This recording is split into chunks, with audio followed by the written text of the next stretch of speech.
Hello, how are you? Good, and you? How many of you are here?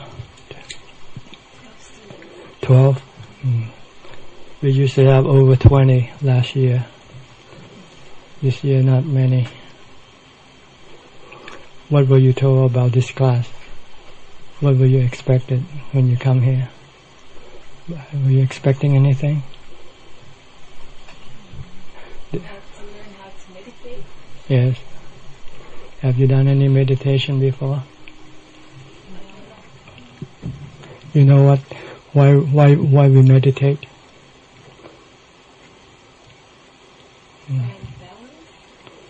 Balance? Actually, it's feeling good. It's a different way of feeling good. We normally feel good by doing something or having something, but this is the way. It's just a different way. It's the opposite way. We are feeling good by not doing anything, and it's a better way. Why? Because you don't have to rely on anything to make you feel good. See, normally we need something to make us feel good, right?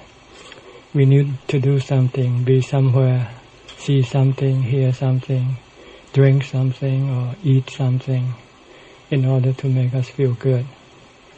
But that kind of feeling good is temporary, and it also can cause you depression or stress when you cannot get what you want. Then you don't feel good, right? When you want to do something and you cannot do it, instead of feeling good, you feel bad. But this other way, this way of feeling good by meditating, you can always do it, because you don't have to rely on anything. Just rely on yourself. What you need is your concentrating ability. If you know how to concentrate your mind, focus your mind on one particular object, not letting your mind think about other things, then your mind will feel good, because your mind will become at ease, peaceful. But it's not easy, because normally we are not used to concentrating or focusing. Our mind is generally scattering. It keeps thinking about everything. Even while we are sitting here, you could be thinking about something else already. So if you cannot focus or concentrate your mind will not become peaceful.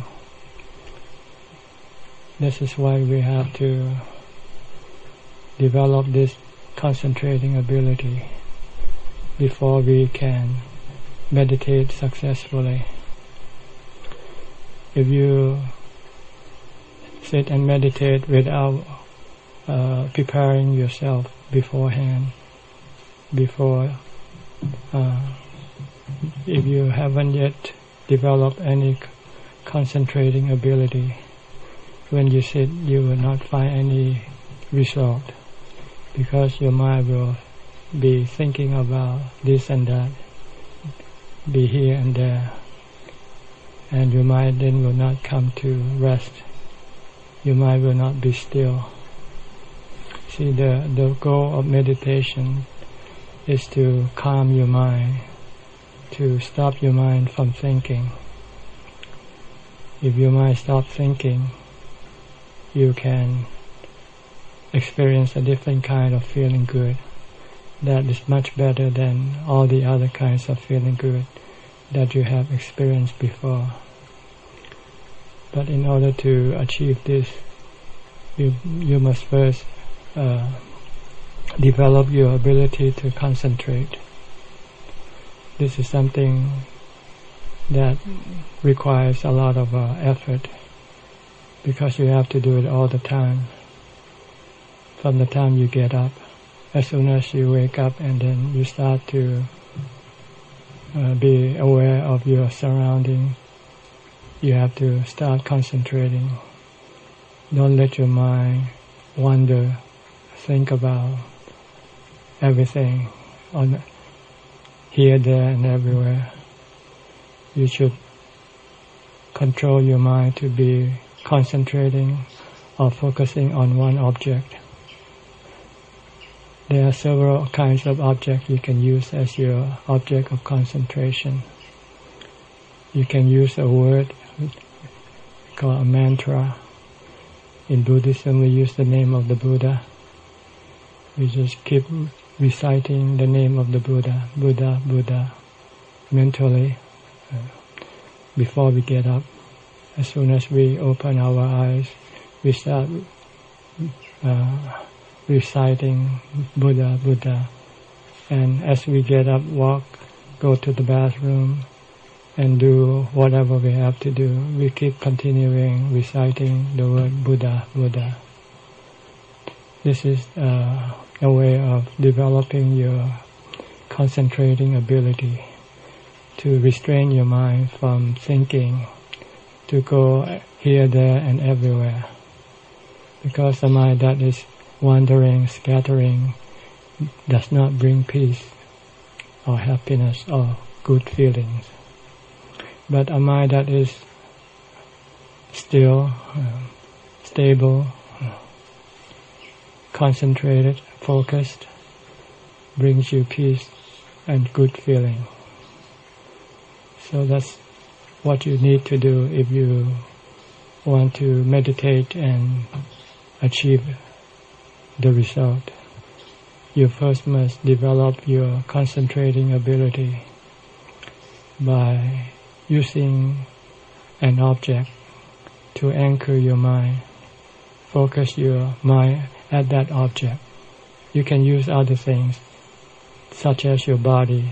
If you don't like to recite a word, you can use your body, your bodily movement. Every movement of your body, you should watch it from the time you open your eyes, getting up from your bed, standing up, walking to your toilet, to wash, to bathe, to clean, to brush your teeth, to comb to get dressed, to have food, to drink. Whatever you do, always focus your mind at your bodily movement. This is a way of controlling your thoughts, not allowing your thought to think about this and that. Unless you have something important to think about, then you can do it by concentrating on your thought instead. Like if you have to make planning for the day. Today, what's today? Today is Wednesday. What I have to do today? Who I have to meet? What I have to do? You can think that way. While you're thinking, you should not do other things. You should just stand or sit and use your thought as your point of focus. Just try to do one thing at a time. In this modern age, we are taught to do many things at one time because we think this is good. We can achieve a lot of things by doing multitasking, but it's not good for the mind because it can bring a lot of restlessness, agitation, and bad feelings. So if you want to have good feeling mentally, you have to reverse the process. Instead of multitasking, you should do one thing at a time. Your mind and your body should be together at all times. Keep your mind with your body. Normally, we tend to do two things at the same time. The body might be eating, the mind might be thinking about something else. This way, the mind isn't stable because the mind has to flip back and forth between what you do and what you think. And then you cannot control your mind when your mind wants to think in such a way that makes you feel bad or make you feel sad, because you're not used to focusing, stopping your mind from thinking. See, our good feeling or bad feeling usually arises from our own thinking. When we think about something that we like, we enjoy, we feel good. When we think about something we don't like, we don't enjoy, we feel bad. So if you can control your thinking, your thought, you can control your feeling. Your mind is best when it's not thinking about anything. When it's still, it gives you the best kind of feeling of peace, easiness, and lightheartedness and contentment. So this is what we try to do. Try to bring the mind to peace, to stop from thinking. See, the mind has two main functions. It can do two things. It can think, and it can also know at the same time. You can know without having to think. Like you can see thing and just know that you're seeing that particular thing, without having to think about that particular thing that you are seeing. But normally we don't. We keep thinking about everything that we see or we hear.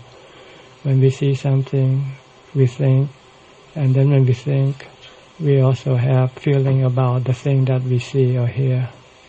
See, and if the thing that we see or hear give us bad feeling, then we'll try to get rid of that thing. See, but sometimes you cannot get rid of the things that gives you bad feeling. That's the wrong way of getting rid of your bad feelings. The right way of getting rid of your bad feeling is not to get rid of the things that you don't like, but to stop thinking about the things you don't like. See? When you can stop thinking, then that thing doesn't mean anything to you. It cannot affect you. It cannot give you bad feelings. Because bad feeling doesn't arise from the thing that you see, but the thought that you have about that thing that you see. See, two persons can look at the same thing and have different feelings. One person can look at that thing and feel good. Another person look at that thing and can feel bad. So it's the same object, but the feeling is generated by two different persons. One person look at it positively and he or she can feel good. Another person look at it negatively, he or she will feel bad. So it's your thought about those things that you see or hear that makes you feel good or feel bad. If you cannot train your mind to look at things and think positively, then at least what you can do is to stop it from thinking about that thing that you see. Just seeing without thinking about it, without giving it any value, good or bad. If you give it value, then it will give you good or bad feeling. If you say it is good, then you have good feeling. If you say it's bad, then you have bad feeling. So meditation is we have two steps actually. The first step is to stop our mind from thinking, controlling our thoughts.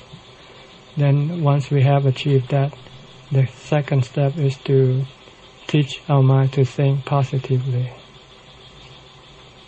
See, once we can think positively, then everything we see or hear will give us good feeling. But before you can teach your mind to think positively, you must first stop your mind from thinking. You have to be able to control your thoughts. Your thoughts is like a car. If you're driving and you want to make a U-turn, you first have to stop your car before you can make a U-turn. If you're going in the wrong direction and you want to go in the right direction, first you must stop your car, then turn it around or control it, directing it to the direction you want it to go. Our thought, most of the time, we think in the wrong way. We think in a way that create bad feelings. So we first must stop these thoughts by focusing our mind on one particular object, like a mantra, such as the name of Buddha, or your body, focusing, concentrating, watching your body, every movement of your body, without letting your mind thinking about other things. Once you can control this, when you sit in meditation, your mind will come to rest. It will become still, peaceful, at ease and happy, contented. It doesn't need or want anything. Then you can teach your mind to think positively, to think correctly about the things that you come into contact with. All the things that come into contact with the mind has to come through the body, comes through the five sense passage or entrances.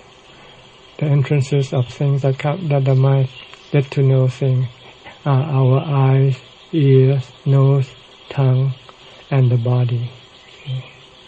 This is how the mind get to know the thing. It has the body to receive all the information. See, what we see through the eyes we call images, right? What we hear through the ears we call sound. Sight, sound, smell, taste, and tactile objects. These things, in themselves, they have no value. They are not good or bad. But the mind, we give them value, because if we like something, we give them a positive value. If we don't like, we give it a negative value. By giving them values, it then creates good and bad feelings. See? So what we want to do is to teach the mind not to give them any value, just to see them for what they are. They are just like that. The picture you see, they are just pictures. The sound you hear, they are just sound. They are not good or not bad. But we have been programmed, the mind been programmed to segregate, to discriminate, due to our habit. See, our mind doesn't arise with the body. Our mind came along long time before the body. The body is just a temporary possession of the mind. The mind used the body as a medium, an instrument to collect data like sight, sound, smell, taste, and then find good feelings and bad feelings through this sight, sound, smell, taste, and tactile objects. This is the way we live. We go between good and bad feelings because we see and hear different things. When we see things that we like, we have good feelings. When we see things that we don't like, we have bad feelings.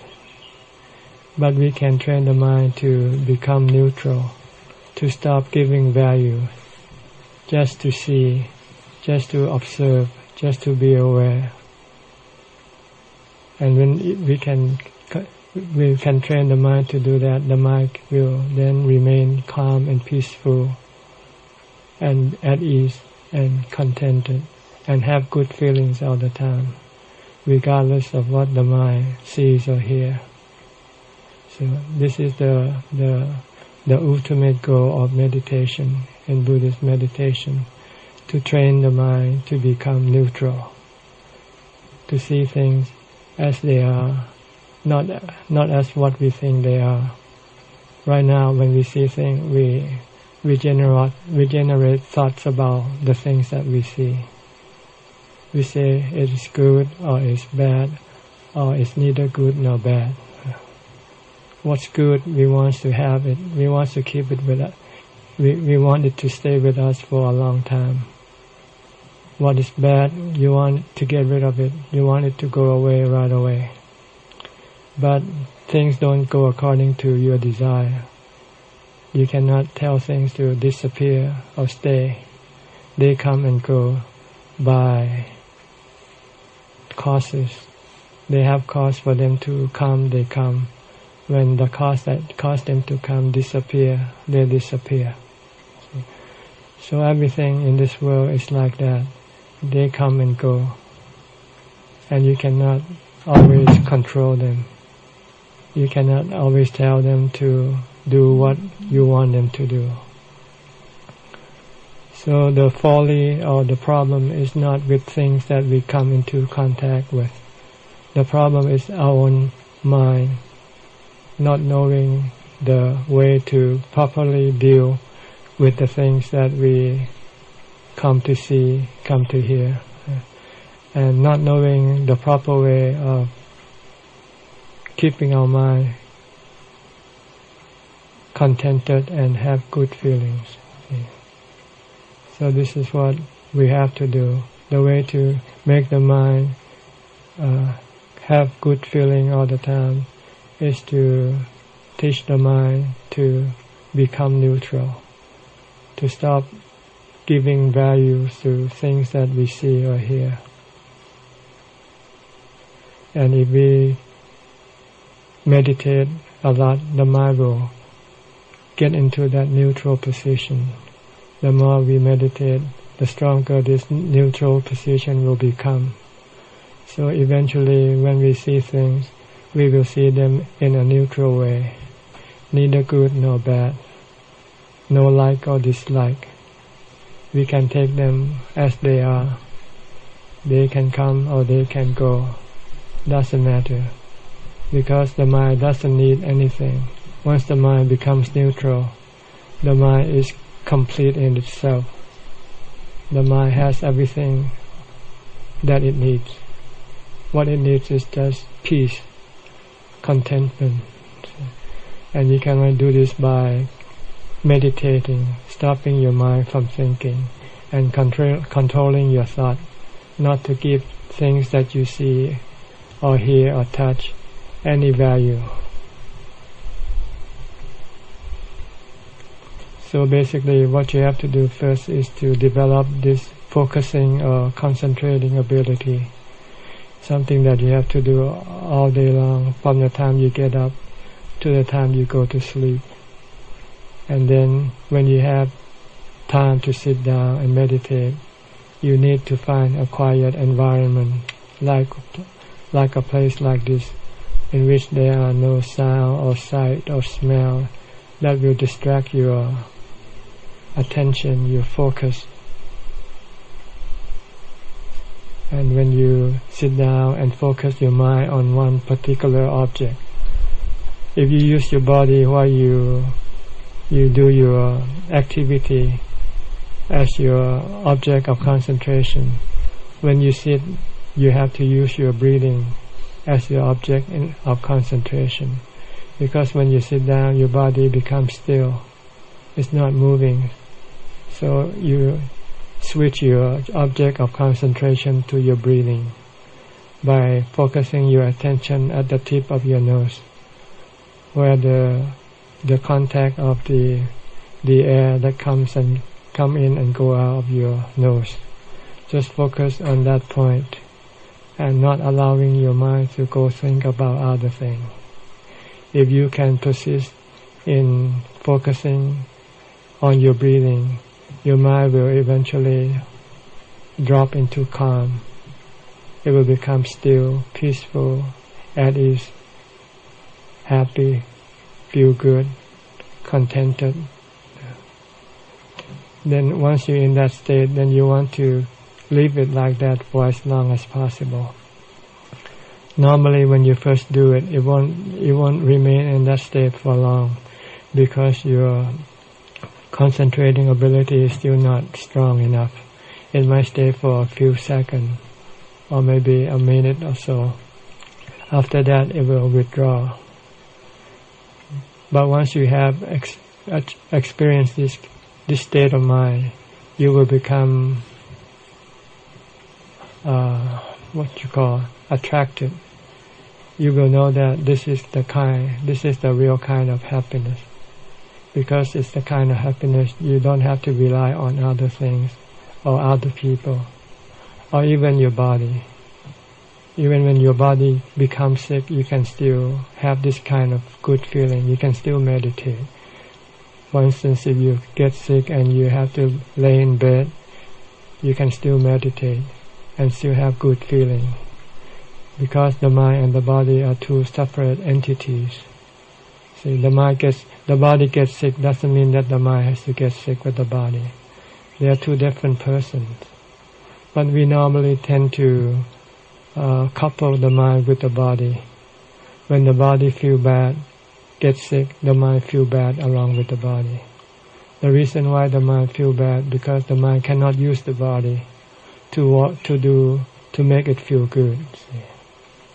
But if you can meditate and calm your mind and have good feeling, then you don't need the body. Then whatever happens to the body becomes irrelevant. The body can be strong or can be weak. It can get sick or it can die. It won't bother. It doesn't matter to the mind. The mind doesn't die with the body. So the mind is eternal. The body is temporary. That's why we keep changing the body all the time without knowing it. See, the body that we have now is just another body along with a lot of body that we have before. When we lose this body, we go find a new body. It's like changing your clothes. When this set of clothes, you can no longer use it or wear it, you throw it away, then you get a new set of clothes to put on your body. The mind is like that. The mind been changing bodies for a long time, for many years, countless of years, because the mind has no beginning and the mind has no end. See? This is something that you will only find out if you come into contact with the teaching of the Buddha. Because it's only the Buddha who has achieved this ability to discover his mind, to know the nature of his mind, and to know how to make his mind happy, feel good, without having to relying on a body. So once he has achieved this, he no longer have to get a new body. After his last body dissolved, he doesn't take up a new body anymore, because his mind can continue on being happy, feeling good, without having to have a body as the medium. Because having a body has side effects. It might bring you good feeling, but at the same time it also bring you bad feelings. Because the body will have to get old, it has to get sick, and it has to die. When it does this, it can make the mind very unhappy. But if you don't need the body to make you happy, to make you feel good, then whatever happens to the body will not affect your mind. The body can get old, get sick and die, and you can still feel happy, feel good. So this is what we do here, to train the mind, to let the mind be independent not have to rely on the body and other things to make it happy. And we all can do it, whether we are a male or a female, whether you are a monk or not a monk, you can do it. What you need is to have the time to do it, that's all. The problem with lay people is that they don't have the time to meditate because they have to do other things instead. They have to work to make a living, and once they have enough money, then they want to have good feeling by spending money instead. So they never have time to meditate. So when you don't meditate, your mind become reliant on other things to make you happy. But the things that you rely on, they are not permanent or stable. They keep changing. They come and go. When they leave you, that's the time when you have problem, because you have to look for new things to replace it. And you have to keep replacing it all the time, because everything is temporary. So that's not the good way to have good feeling, because you cannot have good feeling all the time that way. When you lose something, then instead of having good feeling, you have bad feelings.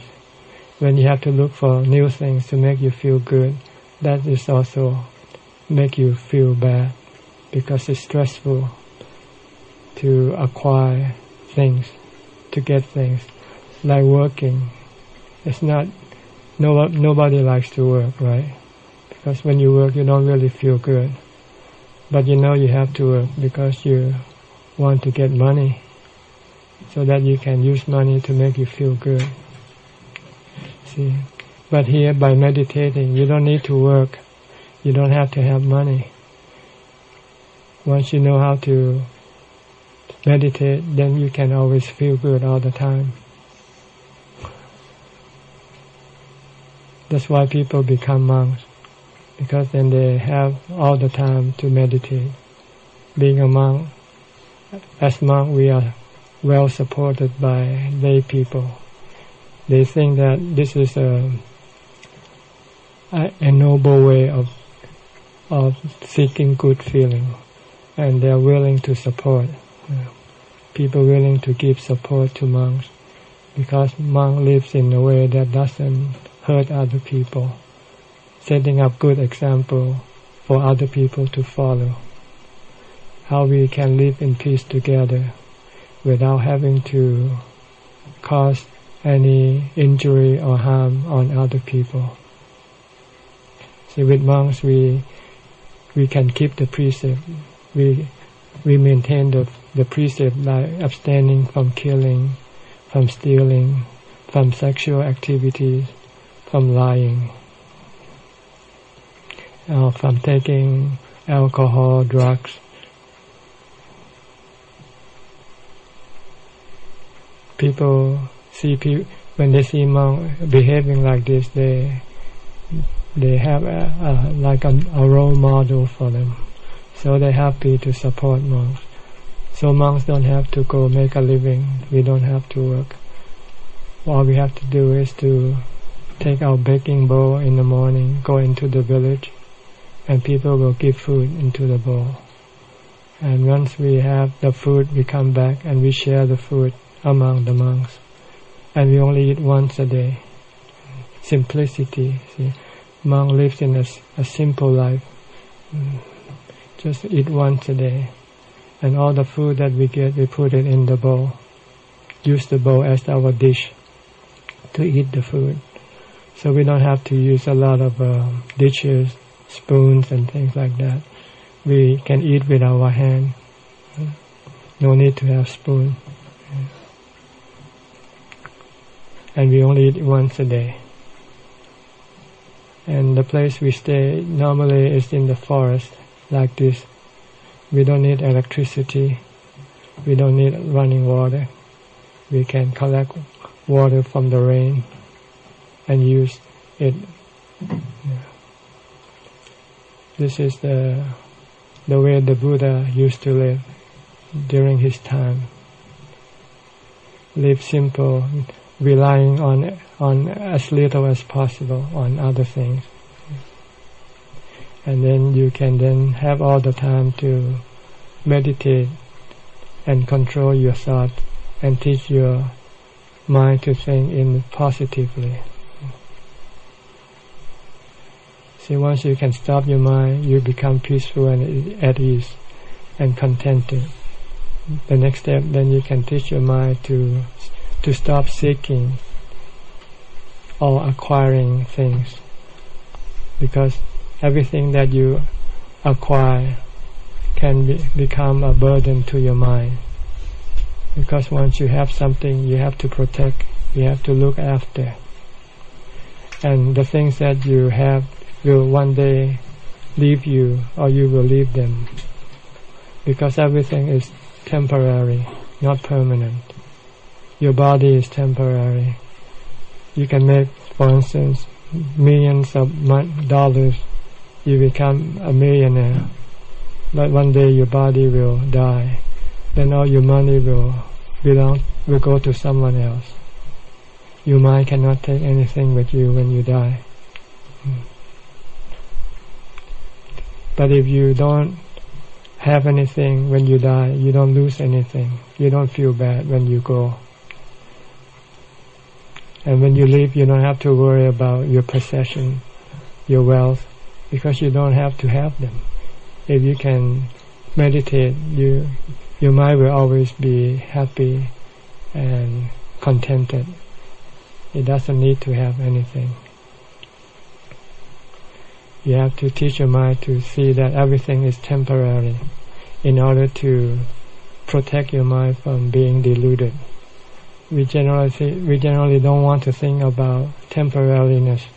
We keep thinking that everything will be permanent, everything will be long-lasting. See, but everything in truth is temporary. There is no such thing as living happily together forever. You get married and you live happily for 2 weeks or 6 months, and after that you might want to separate already. Because this is the nature of things, the nature of the body, the nature of the mind. Everything is changing all the time. So you have to beware of the nature of things, that they are temporary. They're constantly changing, and you cannot control them. If you know this nature of things, then you don't want to have them, because by having them will only cause you pain and suffering, sadness. But if you know how to meditate and keep your mind calm and contented, then you can stop your mind from seeking or acquiring things. You can live without having to have anything. So this is basically what we monks do, and what we teach people if they want to have good feelings without having to rely on anything. They can create good feeling by themselves by focusing their mind on one object and prevent it from thinking. Once you can do that, then you can always generate good feeling. And when the mind wants to have something, you have to tell the mind not to get it, because it is only temporary happiness. If you want to drink a beer, just tell your mind it's just only temporary happiness, and it will become an addiction. Once you become addicted, you have to keep drinking all the time.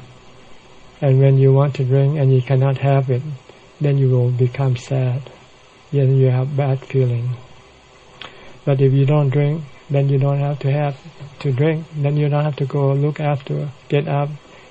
Then you won't have any bad feeling when you cannot get what you want.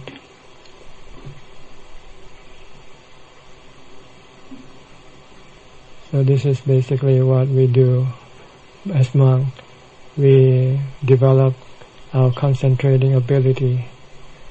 We need to live alone because when we live alone, we have no distraction. If we live with people and have to do things, then these people and things will distract our mind from concentrating.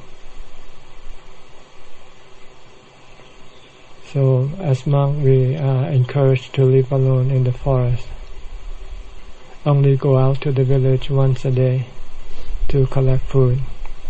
After we finish with our meal, we go into our dwellings, our kuti, our house in the forest, and stay there, sit and walk, and just do whatever routine that we have to do. We have routine like we have to sweep the leaves off the path, clean the house. That's all we have to do. While at the same time we keep concentrating our mind on the activity that we are doing and preventing the mind from thinking about other things. Because if we cannot control our mind from thinking, when we start thinking about our friends and our family and all the activities that we used to do, our mind will become agitated. It will want to go back and do those activities. And when it cannot do what it wants, then it will have bad feelings. That's why some monks cannot remain monks for long, because they cannot control their thoughts. When they start thinking about their family, their friends, and all the fun that they used to have, they get this desire to go back, and they cannot. Then they will feel bad by staying alone in the forest. So they then will have to give up and go back and live as a lay person and go back and to do the activity that they used to do. Then they go back and meet their old bad feelings, because they cannot always get good feelings. You get sometimes you get good feelings and sometimes you get bad feelings. When you get bad feelings, sometimes you feel like you want to kill yourself because you cannot stand those bad feelings. Yeah. That's the problem. But if we can persist in controlling our thoughts and keeping our mind calm and contented, then we can remain as monks and keep generating good feeling all the time. It's a matter of a personal struggle. You have to fight against your own desire. Your desire to go back to your normal way of life, relying on other things to make you feel good. As monks, we are supposed to learn a new way of generating good feeling by not relying on other things, by relying on our ability to concentrate the mind on one object, relying on our ability to control our thoughts, relying on our ability to think positively. See, if we can do this, then we can live as a monk forever.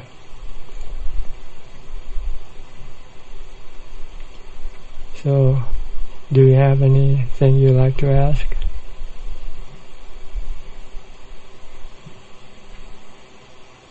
Yes. I've been a monk since 1975. How many years is that? 38. 1975. Much older than you are. Long before you were born. You were somewhere else. Yes. As those people feel like a failure when they go back to the normal life after they have been a monk, and they keep the desire to go back? It depends on how they think. Sometimes they say, well, they're not strong enough yet. But maybe someday they will come back again. Maybe when they have really bad feelings, and then they might come back again. See? We have people who become monks and disrobe, and then after a few years they come back again. And sometimes they stay for a few more years, then they go back again. So it depends on the ability to control their mind. You can also women become monk. The tradition of women ordination has been disconnected in our tradition anyway. See, Buddhism have several traditions now, and the tradition that we have, we used to have women as monks before, but once there are no longer women interested in becoming monks, that tradition automatically terminated and cannot be reconnected according to the Buddha's command. But for women to be monk, it can be quite difficult, because monks in the old days live in the wild, in the forest, and for women to live in the wild, in the forest alone can be dangerous for them, because women are object of sexual desire. They could be harmed by people, by men who wants to have sex with them.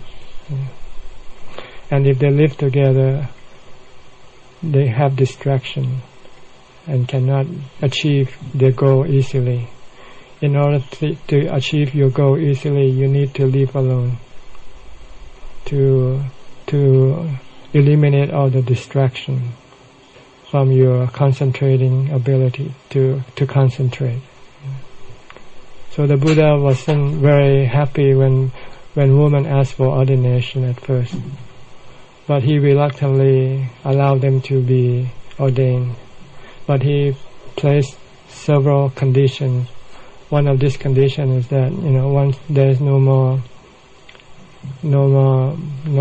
female ordination, then this process becomes terminated, cannot be reconnected.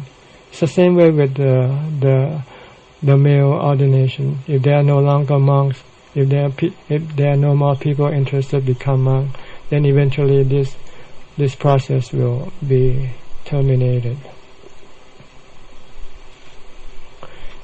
He has to put condition like for women, when they ordain, they have to rely on the male monks as their teachers. They cannot live alone.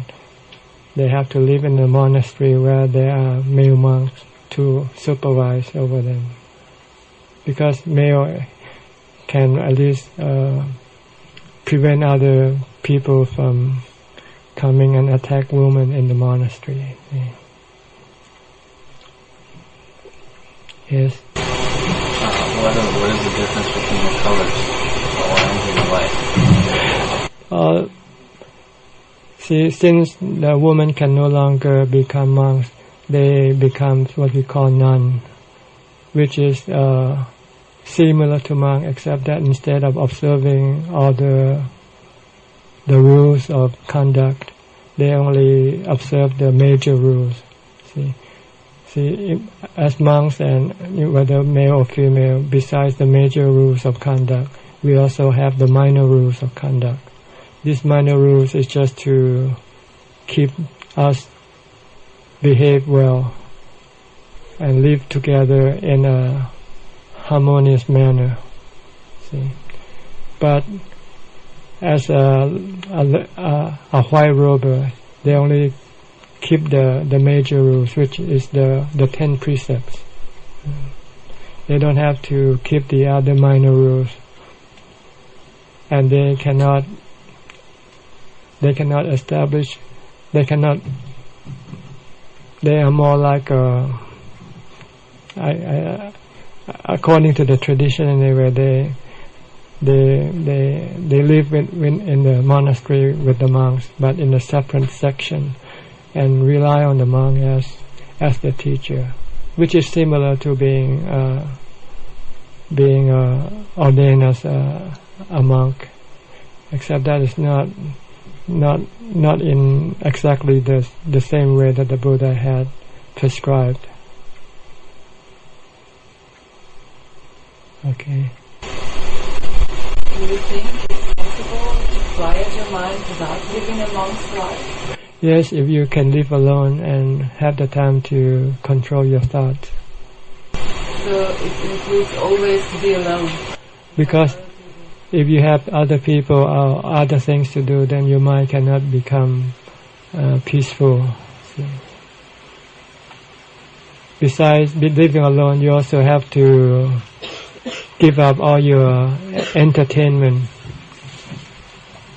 like television, music, everything, because these are all distractions. So, have nothing at all, just yourself alone. Can you move in closer so that people can please the rain? Can you move? Come in here. Come closer.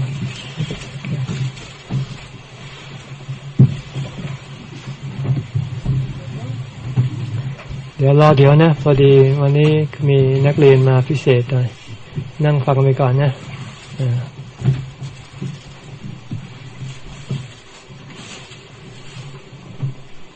Like you cannot sit meditate in a disco or in a bar, because the distraction is too strong. You need a quiet environment like this. Or if you have a room alone by yourself and nothing can distract your concentrating ability, then okay, you can meditate. How can you think? Do you think it's compatible to live a normal life and also to have your quiet place? Is it possible? Practically not possible. You can, if you live as a lay person and meditate, you can only do it as a pastime, maybe, like a hobby. You do it when you have some spare time. Instead of watching television, you sit and meditate instead.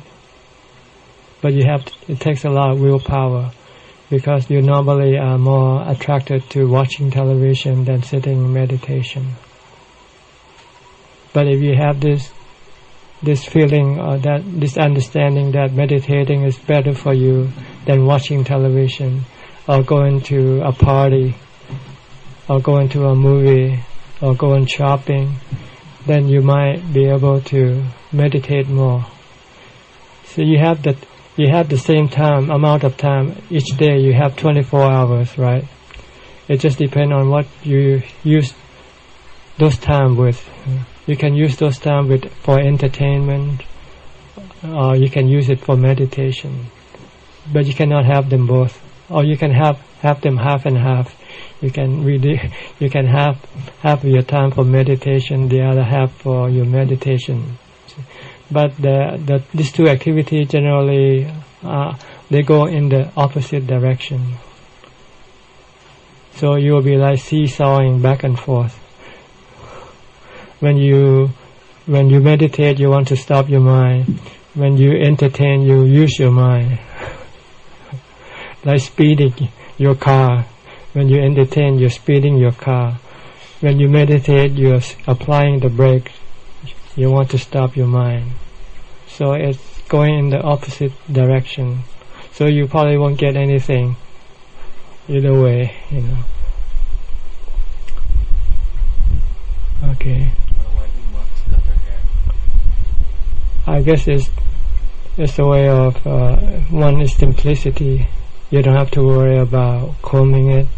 You don't have to worry about shampooing it, anything like that. Secondly, the Buddha wants us to abandon our attachment to the body, to the beauty of the body. See, we use the body as our basis of our personality. which is not the real which is not our real personality. Because the body changes, and eventually it will get old, get sick, and get ugly anyway. So we better get used to it being ugly now, so we don't have to worry about it later on. Okay? Alright. Yeah, in the village I saw that monks were talking to people, and what are they doing? Are they... Why in the city? Yes, with the begging bowl? Yeah. They go collect food. Is it in the morning? Yeah. Yeah, monks are allowed to go out to collect food once a day in the morning. But it looks like that they were saying something to the people. They give a blessing. After the people give them food, then they give a brief chant, a blessing. So, normally we don't have to give blessing. We just collect the food, and then we keep on walking until we finish with our route. Then we come back to the monastery. Yeah.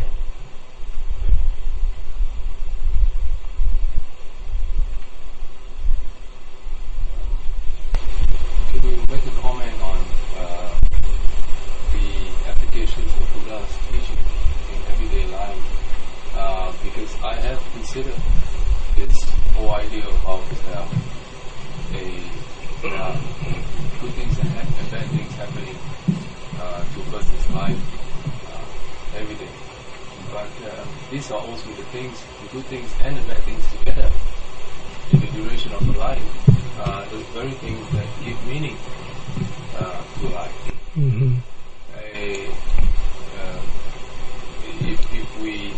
If we try our best to through meditation as well to free ourselves from all of this, then it is a form of negating the good things and bad things, which together gives meaning to life.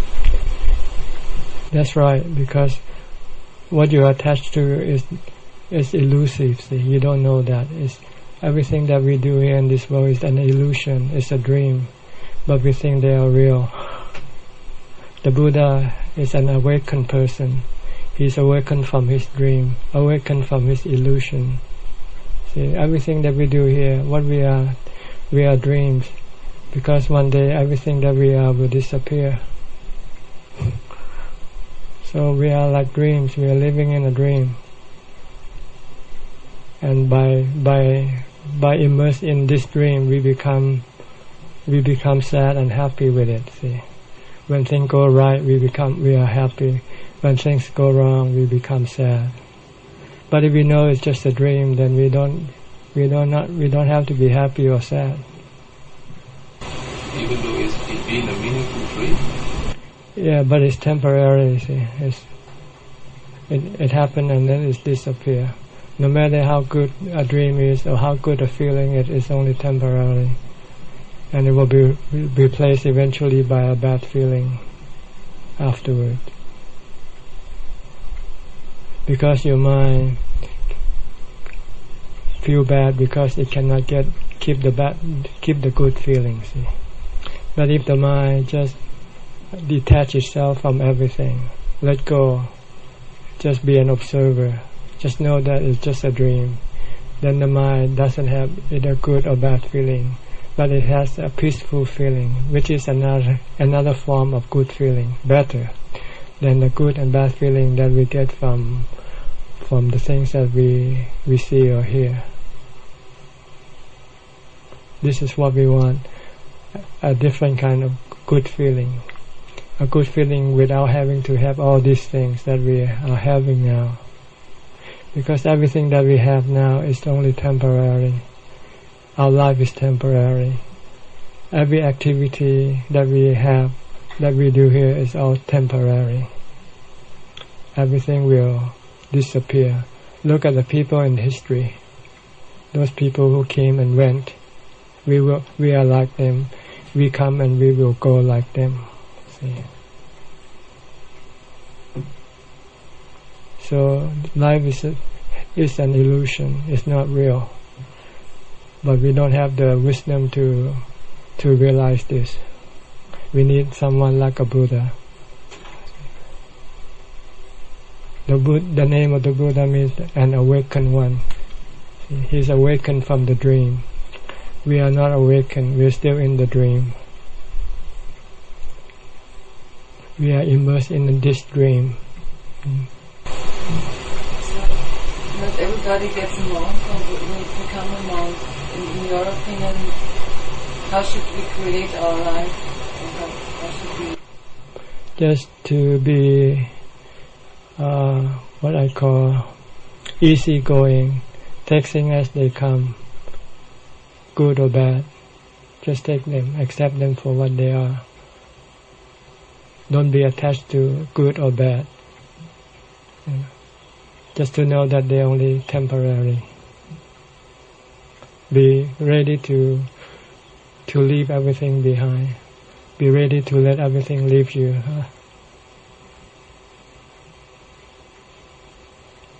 Then you won't feel bad. See? The reason why we feel bad is because we want everything to be the way we want them to be. But we cannot manage them. We cannot control them. Because everything come and go. This is the fact that we don't want to accept.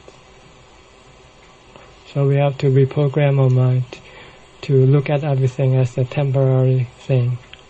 Everything comes and goes. So don't expect too much out of them. Just enjoy them while they are here. Once they're gone, then goodbye. But you cannot do this because it's like being addicted to drugs. Once you have it, you're going to have it all the time. Okay. How many monks live here? We have about 10 monks up here. The hut are separated, scattered in the forest. So to create this illusion of being alone, not seeing each other. We only come together when we have to sweep the path and have an afternoon drink. Monks are allowed to have an afternoon drink like tea, coffee, or refreshment. And we have one meal a day in the morning. And that's all we have. The rest of the time, if we are thirsty, we just drink water. If we're hungry, we just have to wait for the next day. But you won't be hungry if you meditate. Most of your hunger comes from your mind, not from your body. Your body has too much food already, enough food to last you for another week. You can go without food for another week. Your body won't die, I can guarantee you. But it's your mind that keeps grasping for food. But when you meditate, this desire for food will disappear. When your mind becomes calm and peaceful, it is contented. It doesn't have any desire for any food or anything, for entertainment, for anything. It's complete in itself. It's fully satisfied. This is the only way to satisfy your mind, is to calm your mind by meditation. Other way can never satisfy your mind. You can have $10 million and you still won't be satisfied. You can have 10 husbands or wives and you still won't be satisfied. Look at all the Hollywood stars, movie stars. They keep changing wives and husbands because they're never satisfied. Because that's not the real way, true way of making yourself satisfied.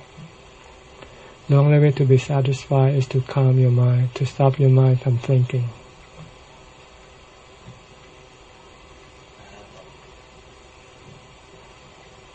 Go on. I have a two-part question. In Europe and the U.S., Christianity has different types of different branches and religion. Is that the way Buddhism works? Yes, the same way. It's a matter of interpretation of the Buddha's teaching. So the branches are usually on some of the rules governing the monastery, the monastic life. some monks say, "Oh, we should not keep this rule." So they say they want to what you call, leave this rule. So they have to go set up a new tradition. We have two major traditions really. From the time after the Buddha's death, one group of monks go up to the north, going up to Tibet, China, and Japan. They call this themselves the Mahayana. Maha means big or great. Yana means vehicle. They call themselves the big vehicle. While the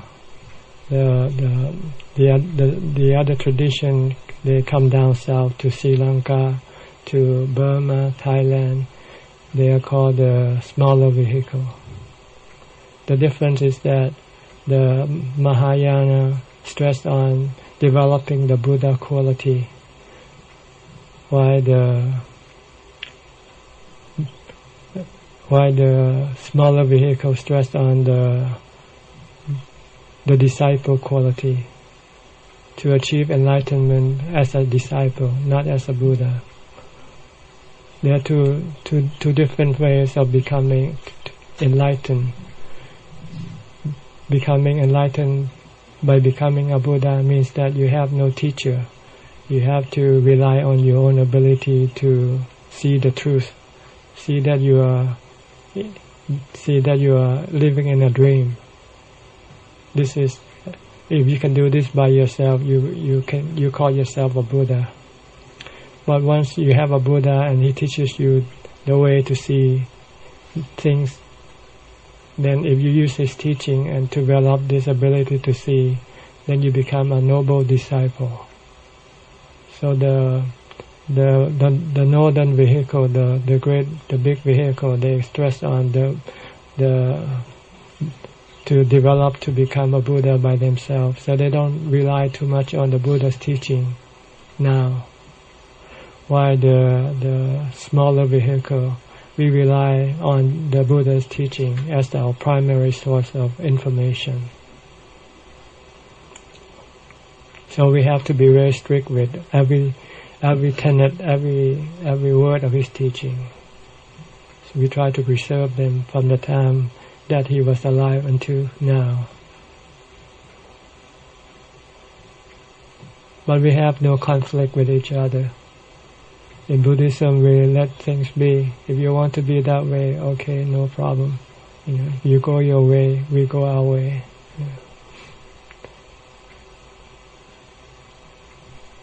The test of our way is the result that we achieve. You can become enlightened here and now, or you can wait for another 500 million years before you can become a Buddha. Because that's how long it takes to become a Buddha. But to become a noble disciple, you can do this within 7 years if you follow the teaching of the Buddha.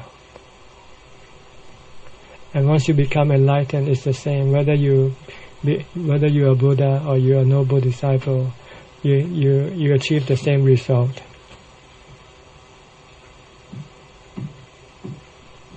It's like self-study or going to college. See, you go to college 4 years, you get your degree, right? If you study by yourself, it might take 10 years, 20 years, but you eventually get your degree also. But you teach yourself.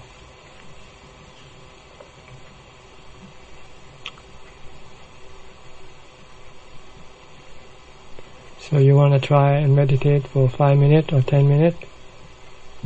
Okay. Do you know how to sit cross-legged? Or if you don't, just sit anywhere you want, comfortably. And keep your back straight. Yeah. And don't worry about your body once you start meditating. The reason why you should sit straight, because it will prevent you from falling asleep. If you slouch, then you can go to sleep very easily. And when you sit, try to concentrate on your breathing and try to prevent your mind from thinking about other things. Just watch your breathing in and out at the tip of your nose. Close your eyes and just keep concentrating on that point, and you will experience some calm, maybe not much. And after 10 minutes, we'll let someone give us the signal.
Okay, I think the 10 minutes is up.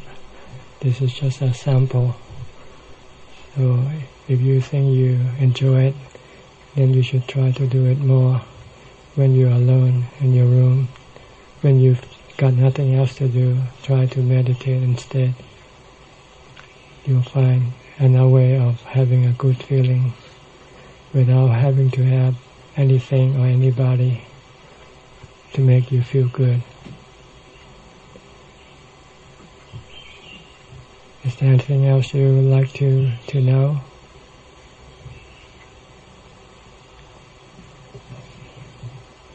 I have this book. It's my talk I give to people, and it's being transcribed and printed. I'll give you each a copy. Please pass it on.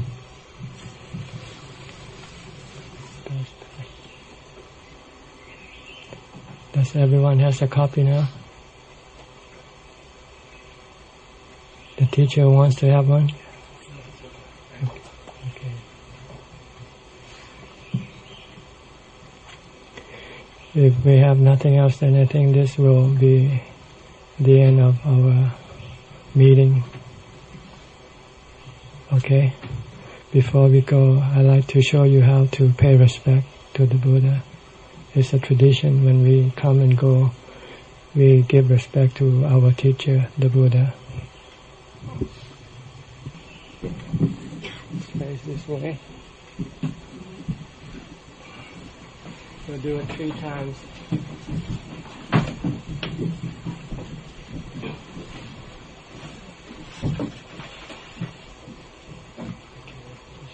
Come on, like this.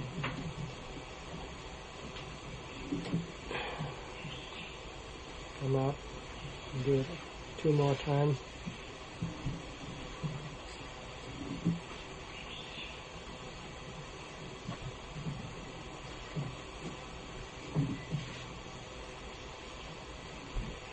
The reason why we do it 3 times is to pay respect to the Buddha, to his teaching, and to his noble disciple, who act as the teacher after the Buddha passed away. It's the noble disciples who continue on with the teaching of his teaching. Okay. Hope you enjoy your time here.